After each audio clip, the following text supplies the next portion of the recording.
Hi, everyone. Welcome to Inspiration Ministries. I'm David Chadwick.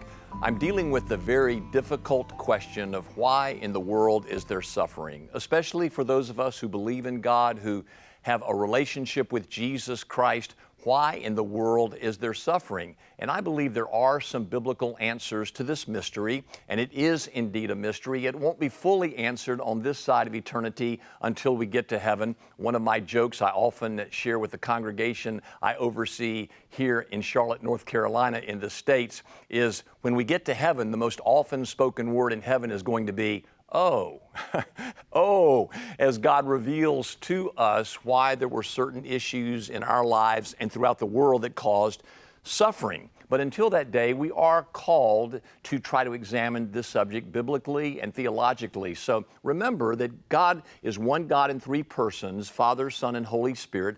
A perfect love relationship existed among them. God is love. The only way love can exist is for there to be an object of love. That's one of the unique parts of the Christian faith that I think proves the Christian faith. If God is love, there was perfect love among the Godhead. And then you and I were created on this world, put on this planet to live in harmoniously and live graciously with one another to extend that love not only between us and God, but to one another. In the fourfold harmony that God did create this world in, a harmony between us and God, a harmony among ourselves, a harmony within ourselves, and a harmony with creation that was disrupted when Adam and Eve chose to rebel against God. Every part of God's once perfect created order fell apart. And we've seen that there is now disharmony with God, there's disharmony among ourselves. And today let's look at the fact there's disharmony within ourselves. When sin came into this world, all kinds of disharmonious emotional feelings happened within us. Think about it. In Genesis 3, we have two examples of it given to us. The first was when Adam and Eve rebelled and God started pursuing them, the first feeling they felt was fear. They feared coming into the presence of God because of their sin. They feared being in this world that was now suddenly disharmonious and not operating the way it intended. They were fearful because there were dangers surrounding them that they had not noted before. God had overseen those dangers, had promised them His sovereign oversight. No longer did that exist. They now felt fear. And secondly, they felt shame.